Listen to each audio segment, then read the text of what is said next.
And we learned that this is one of the few stories where the victim is also a monster. And the series of events you're about to hear may be the bat-shittiest of them all. I'm not kidding. You will think I made this up. Oh my God.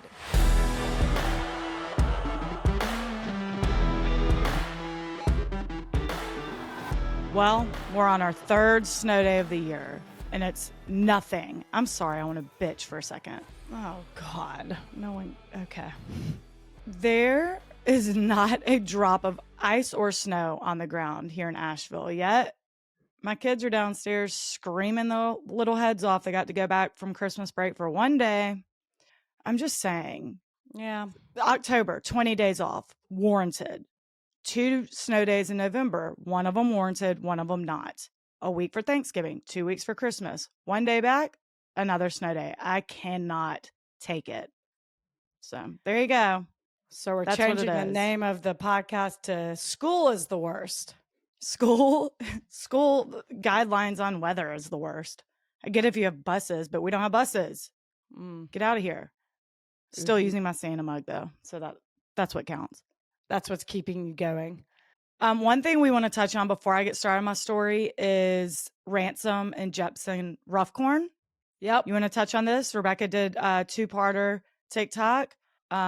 A family member reached out to us to tell us about it, and we are like flabbergasted by the lack of attention it's getting.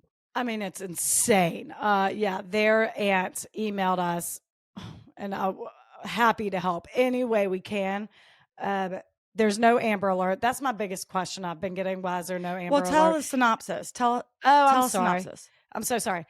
Yeah, so Ransom and Judson Roughcorn, they're 3 and 1 year old. They were given full custody to their father, Ryan, because their mother is unfit. Sorry, there's just no way. No other way to say it. For the entire backstory, please go to our TikTok and watch both parts. Or Instagram. I give you the entire backstory. How they met. They met in high school when Ryan was 14 years old and Jessica, their mother, was 18 years old. I think we all have an opinion about that. That is bizarre. I'm sorry. It's disgusting. An 18-year-old should not be attracted to a 14-year-old, should not be sleeping with a 14-year-old. Just saying. And her parents were pro this relationship. Ryan's parents were understandably not.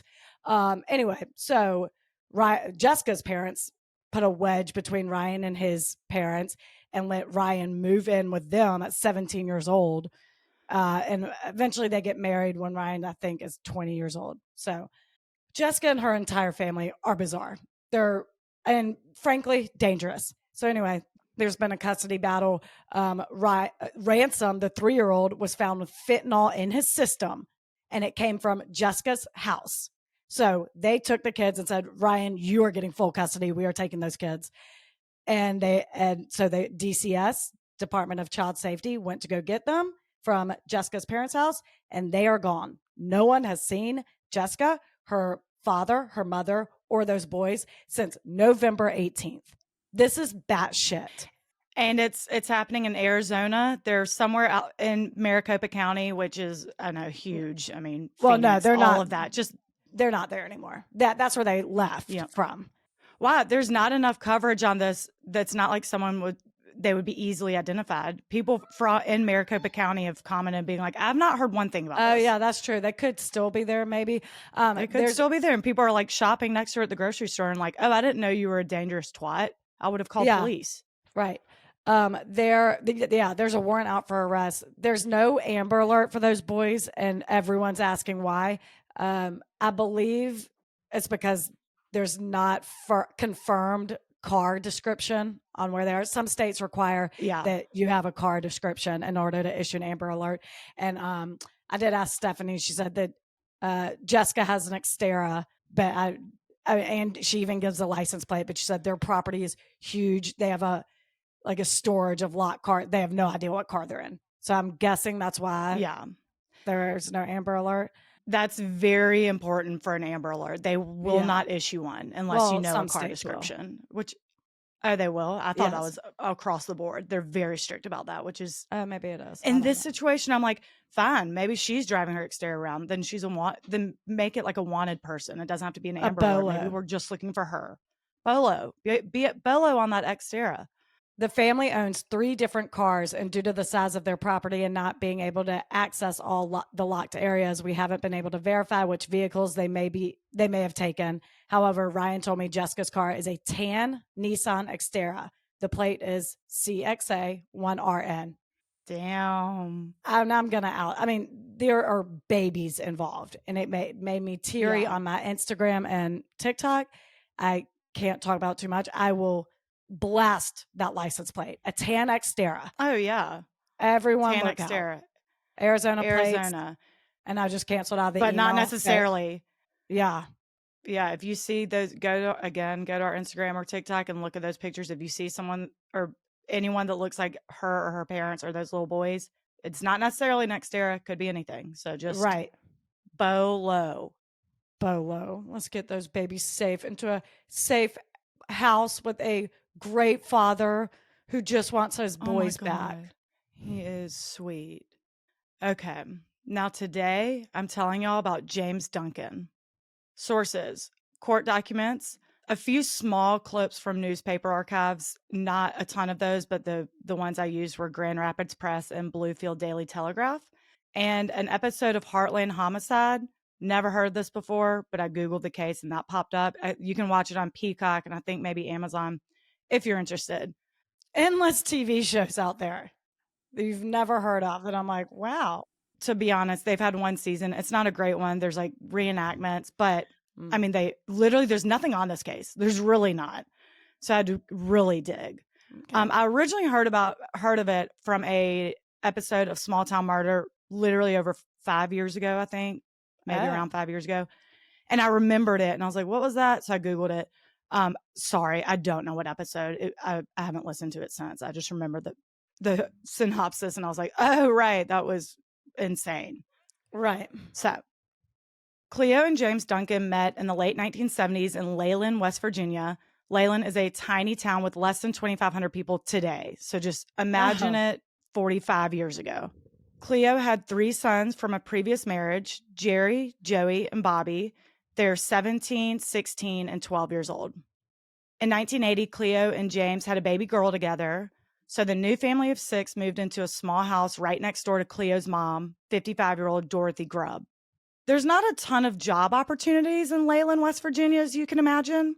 So money is tight, especially with 4 kids to support, but they make it work, and Cleo's mom, Dorothy, helps with the kids a lot.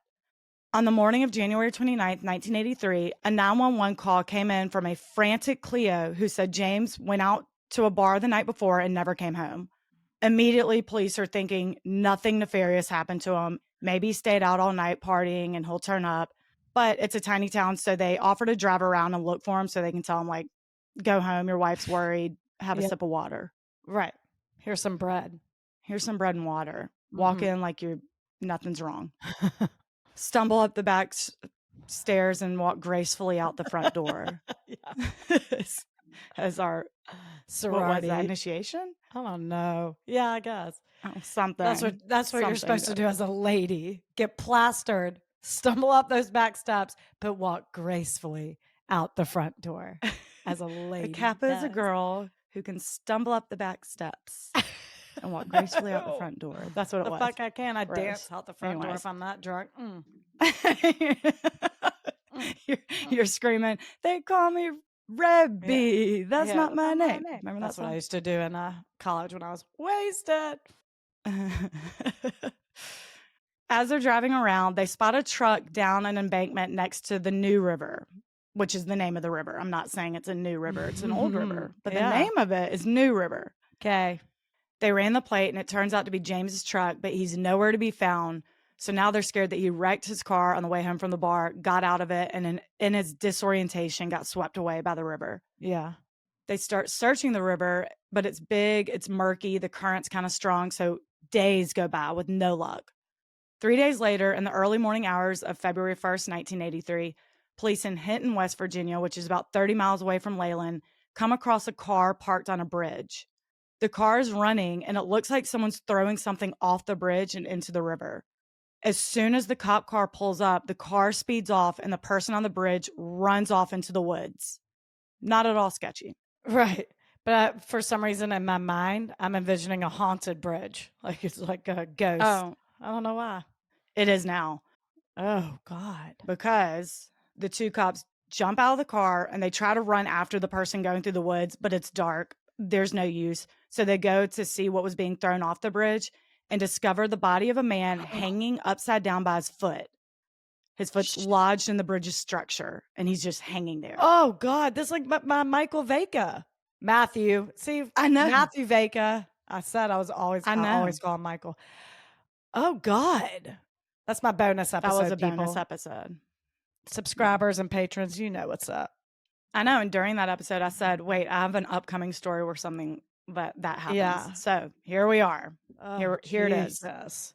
They're shocked when they realize that it's James Duncan. There was no tragic car accident that swept him away. He was brutally murdered, and I mean brutal.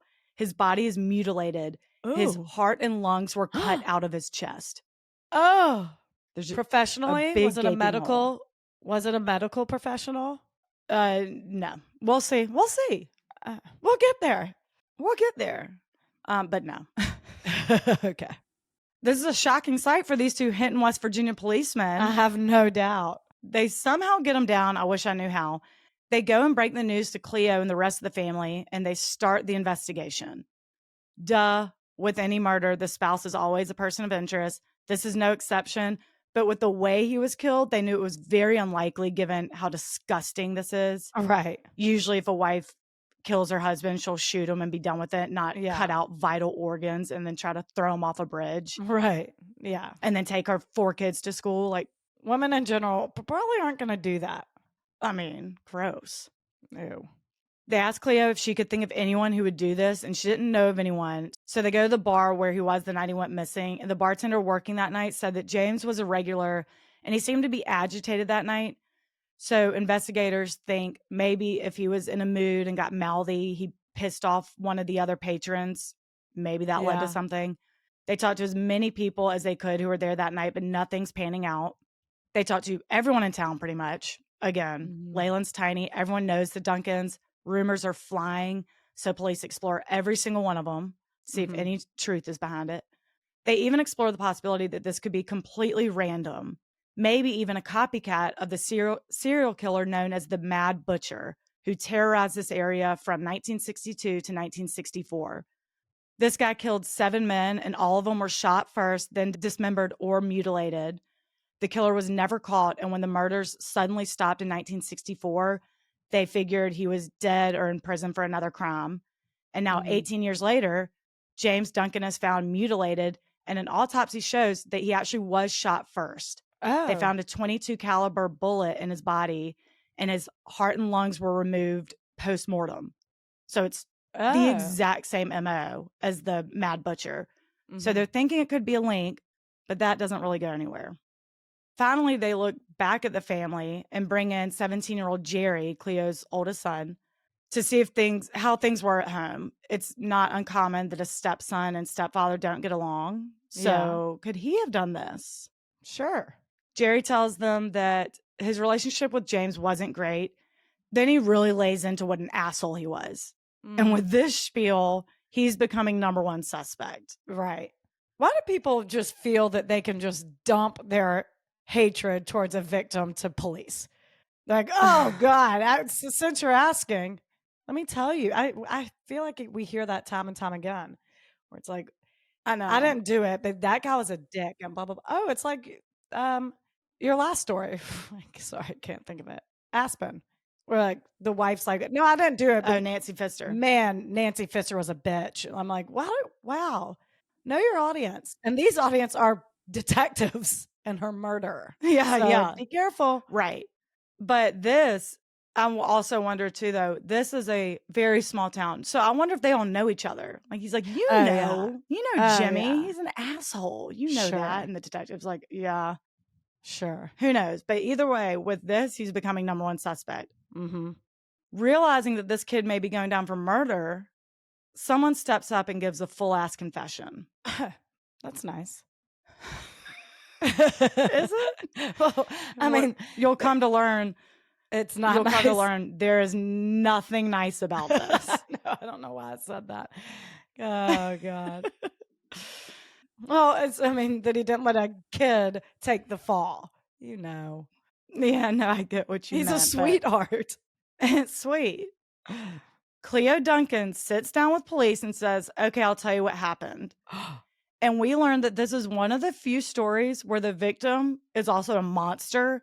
And the series of events you're about to hear may be the shittiest of them all. I'm not kidding. You will think I made this up.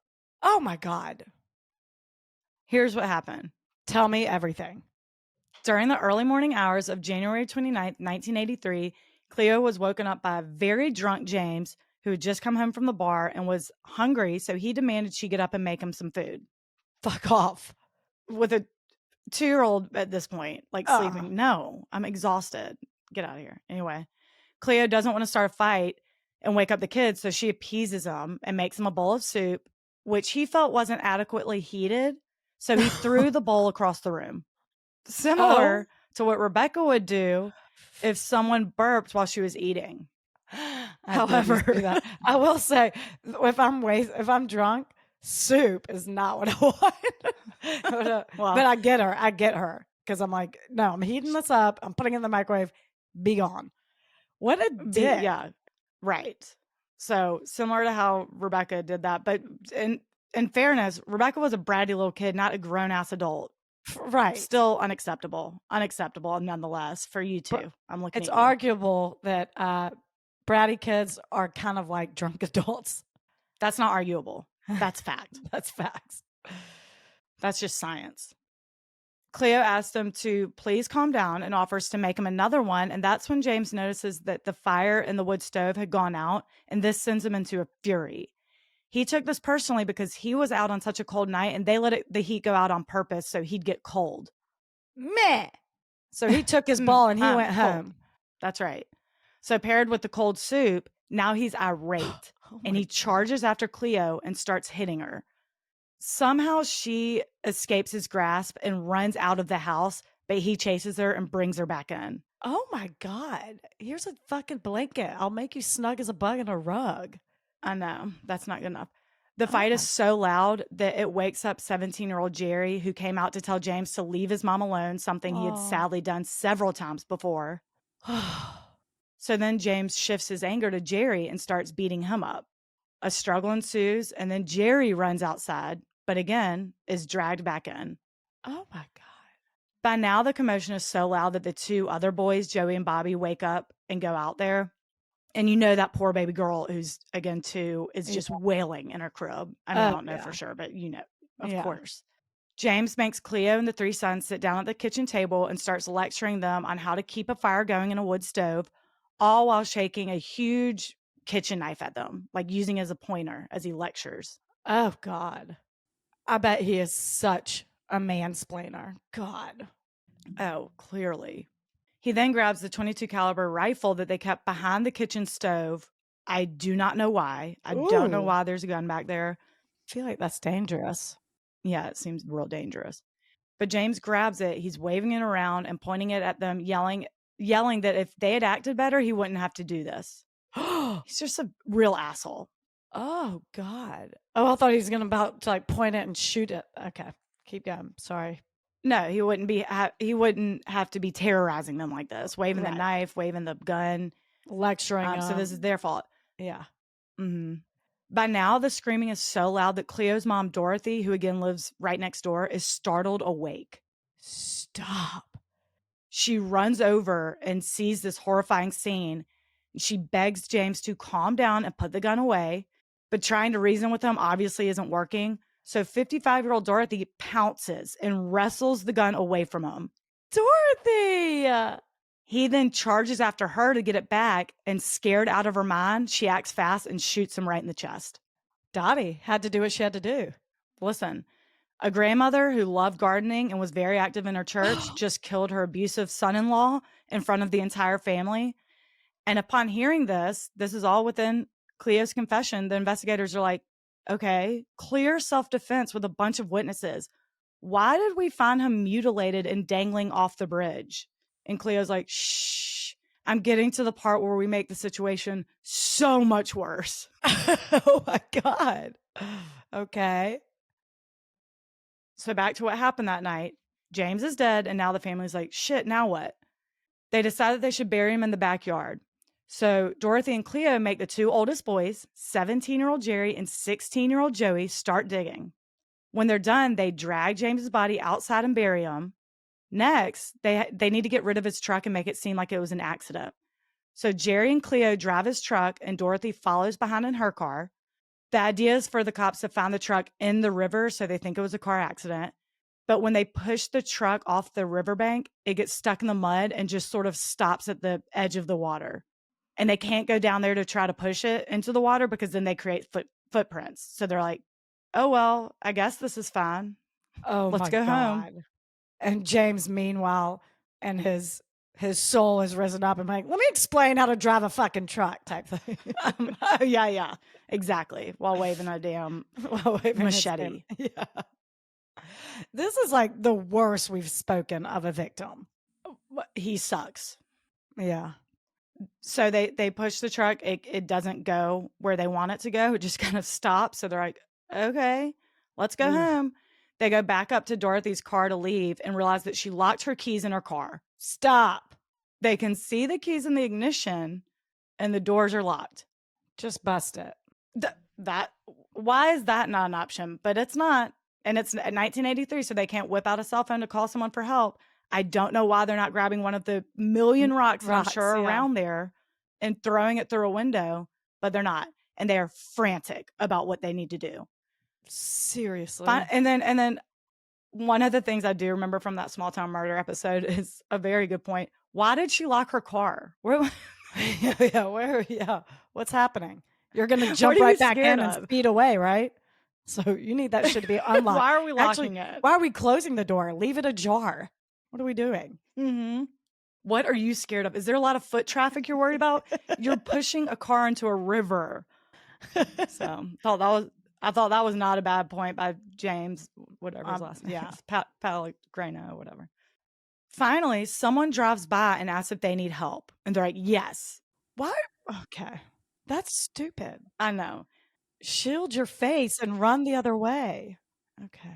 No. Neighbors helping neighbors is what it's all about. They get this kind stranger to drive Dorothy back to her house so she can grab a spare key. They get the key. He takes Dorothy back to the car and all is okay. They're like, don't worry about that truck down there. Thank you so much again. Have a great day. You saw nothing. Bye. You saw nothing. Don't look down there. It's just a river. The river is the river. You've seen it a million times. Dorothy, Cleo, and Jerry get back to the house, and Cleo calls police to report James missing. And the days following, though, she's riddled with guilt. This whole thing is tormenting her, and she thinks if he has a proper burial, she won't feel as guilty. At this point, his car was already found. The river was being searched. So Cleo says if they can throw his body into the river and allow investigators to find it, the family can give him a proper burial. Dorothy says, great idea. So again, they task poor Jerry and Joey to dig up James's body. Ew. I'm going to reiterate, they are 16 and 17 years old. Oh, that is horrible. They're like, sure, we'll do that. Please have a therapist on standby. Right. They dig him up and drag James's now decomposing body back into the house, or back to the house, not into the house. As they're getting ready to put him in the car to go to the river, Dorothy's like, wait, holy shit. If they find his body, they'll find the bullet and match it to the gun. So we first need to find it and remove the bullet. Oh. They throw him on the kitchen table. Oh. And Dorothy, the grandmother, takes a huge kitchen knife and cuts into his chest right down the middle. When she can't find it, she starts panicking and in her desperation removes his heart and lungs, searching for it, but she still can't find it. Eventually they say, oh, well, she throws the heart and lungs away. And they move forward with the plan. Granny has a stomach of steel. I mean, this broad. Oh, crazy. So I don't know if they figure like, well, if we can't find it, they won't be able to find it. Let's go. Mhm. Wouldn't have been so much easier to get rid of the gun? Why are you looking for the bullet? There's so many Right. questions. I'm like, you Yeah. could also try to hide the gun and then they can't match it to shit. I'm not telling people how to get away with stuff, but oh my God, that seems My like God. the worst option. Right. And goodbye accident. Right. Like Replace what? yeah. Replace that hole in the yard, or use that hole in the yard and put the gun in it. Replace the body with the Right. gun. God. That'll do. Anyway, that was somehow the best option, but didn't go as planned because they couldn't find it. So they're like, whatever, let's just go.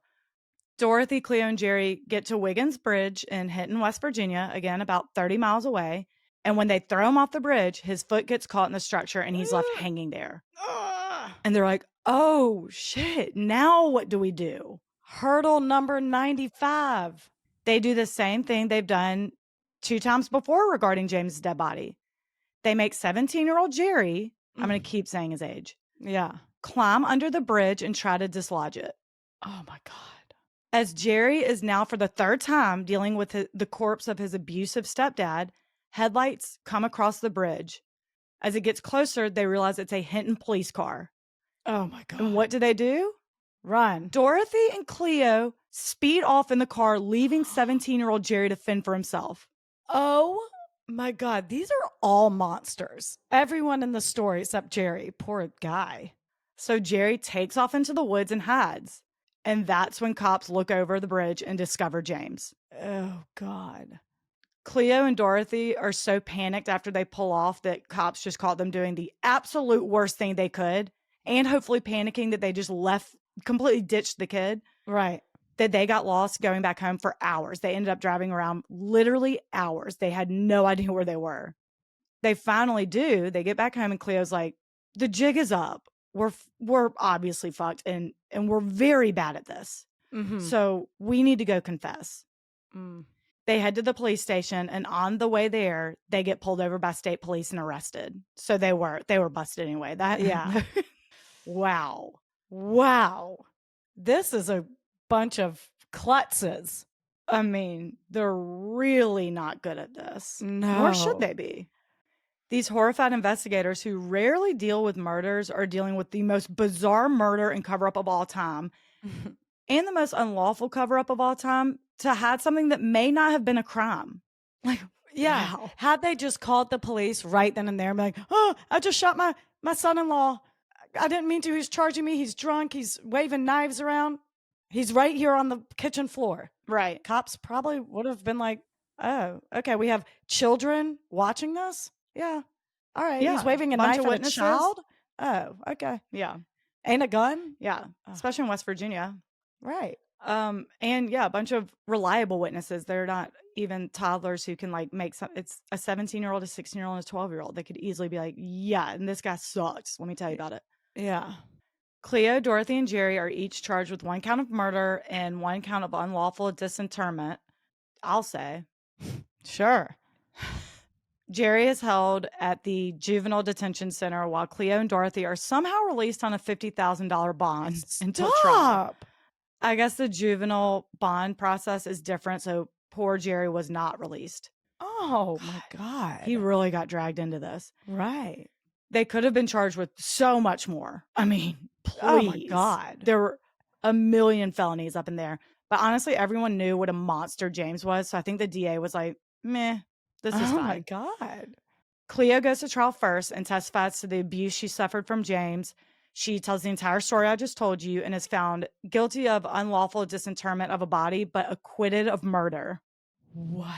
At sentencing, the judge said based on the brutality of the act, the fact that she lied, and that she involved children, Cleo would serve 2 to 5 years in prison. Stop. She appealed in April 1988. She appealed that? You got 2 to 5 years for murder. Take the win and skip to your cell. No, she has an argument, and this is an argument if I've ever heard one. She appealed saying disinterment is defined by digging up or displacing a body in its final resting place. But she's arguing that he wasn't in his final resting place. He was in a hiding place. Granny has That's her jokes. argument. No, this is Cleo. Oh, Cleo has jokes. She's saying that wasn't a grave. That was a hiding place. So us moving him does not count. Oh my God. The judge is like, well, no, that's really dumb logic. And he upholds the conviction, but he does suspend her sentence. He's like, you're free to go, whatever. It doesn't matter. Stop. So all in all, she only served like 2 years, 2.5. Holy shit. Next up, Dorothy Grubb, the grandma. Nana. Nana doesn't go to trial. She pled guilty to manslaughter and unlawful disinterment of a body, admitting that she was the one who shot him, but didn't mean to kill him. Mm-hmm. She's sentenced to 1 to 5 years for voluntary manslaughter and 2 to 5 years for unlawful disinterment. But the judge gives her credit for time served, which was 55 days, and he suspends her sentence. Are you fucking kidding me? Wow. 55 days, he says, that's your sentence, but it's suspended. Get on out of here. Trot, trot. I'm like, trot. I'm like, she's the one that got into him. Ew. Yeah. Ew. Wow. This guy must have been a monster. Well, yeah, exactly. And they're like, they're not going to do it again. They're not a threat to society. Oof. I know, but God, time and time again, we hear these light sentences and we're like, okay, but it is murder and like gruesome aftermath. Well, I disagree with the murder. Oh, yeah, sure, I guess. I mean, it was fully self-defense. Everyone told the same story about what a monster he was that night. I don't think they ever even should have been charged with murder, but wow, the aftermath was brutal. Yeah, tampering with a corpse or whatever is quite the... Okay. Jerry Raines served some time for the cover-up, but honestly, nowhere said how much. I think because he was a minor at the time, but I know it was short. And he was also released, but he had a rough go at adulthood. Obviously. Bet. He was arrested a lot throughout his life. I'm not really sure for what. I'm guessing mostly petty crimes because he kept getting released. Yeah. But sadly, he died in a car wreck in 2009 at the age of 43. Oh, sad. So all in all, nobody served more than about 2 years for this insanely brutal desecration of a corpse. Wow. There's just a slew of charges. But the general consensus around Layland regarding their light sentences was that they did their time and they didn't deserve a harsher sentence because James was an asshole. Had it coming. Jesus. I know. Dorothy Grubb died in 2019 at the age of 92. That's grandma. Wow. The obituary said her full name. Ready for it? Oh, God. Dorothy Smith Roseblack Olivis Grubb Ewing. Been married before? Have you ever been married? That's 4 husbands. Wow. Get you some. Get you Love some, them and Granny. leave them, Dorothy. Wow. Get you some. Shoots a man, cuts him up, lives till she's 92. There's not a guilt on that conscience. There's not one shred of remorse on that conscience. She's going to live a full life.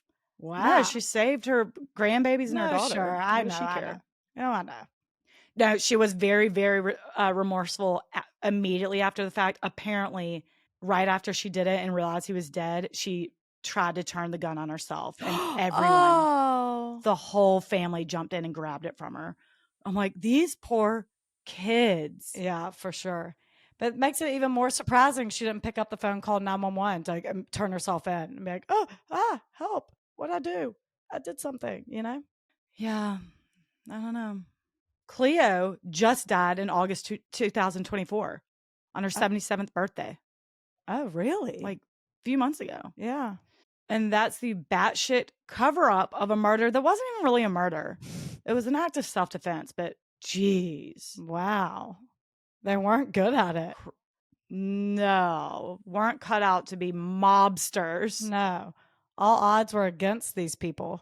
The keys in the car. The cops pulling up. The truck. Foot lodged into the bridge. I mean, what can go right? Am I right? Nothing. Nothing is the answer. And finally, the voice of reason kid says, you know what? Let's just turn ourselves in. This is ridiculous. And I'm frankly exhausted. Cleo said that. Oh, I thought Jerry said that. I really should listen to your stories. No, Cleo said that. They oh finally my got God. back Then if I'm Jerry, I'm pissed. I'm like, after all I've done for this, you are now a little tired and want to turn ourselves in. I would have done that night one. Disgusting what I Right. had to do Right. I've been dragged into this all because I woke up to try to defend you. over cold soup. That guy was a monster, though, to be honest.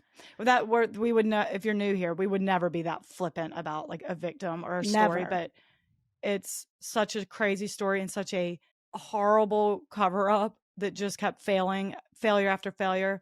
That it's some of it's kind of funny. I'm sorry. Mhm. Wow, No. nothing can go right. And they didn't serve any time, but poor Jerry, actually, I poor know. Jerry, that is, he's really the victim. Mhm. A rough go. And a 12-year-old had to witness all this. I can't imagine. Yeah. And mutilating corpses, disgusting. So, but that guy was awful. Anyway, patrons: Elizabeth, Jessica, Avery, Brianna, Nicole, Maddie, Brandy, Ashley, Caroline, Brian, Robin, Angel, Brittany, Kendall, Jennifer, Christine, Carissa, Hennessy, Emily, Sarah, and Alex. Really? What is up? That's Yeah, that's right. amazing. You are the best. You are. Now, 3 custom shout outs. First one's from Jessica. I would like to shout out my small business. I recently graduated from dental hygiene school and finally have time to start crafting again after 3 years. Oh. It's Engrave Yard US on Etsy. Engrave. I'm just going to spell it. I know y'all know how to spell, but I just do it. ENGRAVEYARD on Etsy. Go search that. I primarily make engraved tumblers. Oh, I love that. Oh, I do love that. Use code PATW for 15% off. Hey, can we use? I love that. Let's make a Tumblr. People are the worst Tumblr. Oh yeah, that's good. Yeah. Oh my God, duh. Let's chat bulk discount. Hey, Jessica, let's sidebar. The next one is from Hannah. My favorite nonprofit based in South Carolina is called LilyPad. They transform spaces located in DSS offices from sterile to comfortable and cozy living and sleeping spaces for kids to stay while they're waiting for placement. Oh my God. Oh, I love you. I love that. So check out their website to learn more and donate. That's LilyPad. They're based out of South Carolina. Love that. Love that. And the last one's from Steph. First, I love y'all. We love you too. Second, January is Cervical Cancer Awareness Month. I was diagnosed at 23 after routine PAP. Oh my God. Oh God. It's come back since then, and I've been in remission since 2020. If you have a cervix, get in the stirrups. It could save your life. It saved mine. Oh, that's so important. Yes, that is important. Oh, sorry to hear that. Oh Glad you're in gosh, remission. I'm sorry it came back. Yeah. I've had a abnormal PAP, had to do the sweep and all that. Thank God it wasn't cervical cancer, but it is very common. Like, I know. A lot of people I've told that to, they're like, oh yeah, me too. Or like the burnt when they had to, ugh. Oh yeah, that's what I had to do. HPV. Yeah, my HPV. Yeah, they had to burn it off. Ugh. Or no, freeze it off? I don't remember. The irregular cells. I don't remember. Yeah, it's awful. But listen, you got to go get your PAPs. And they keep pushing them back. They're like, it's not anal anymore. It's every other. I'm like, well, wait a minute. Anal's okay. So wow, good shout. Y'all are the best. People are the worst. Bye.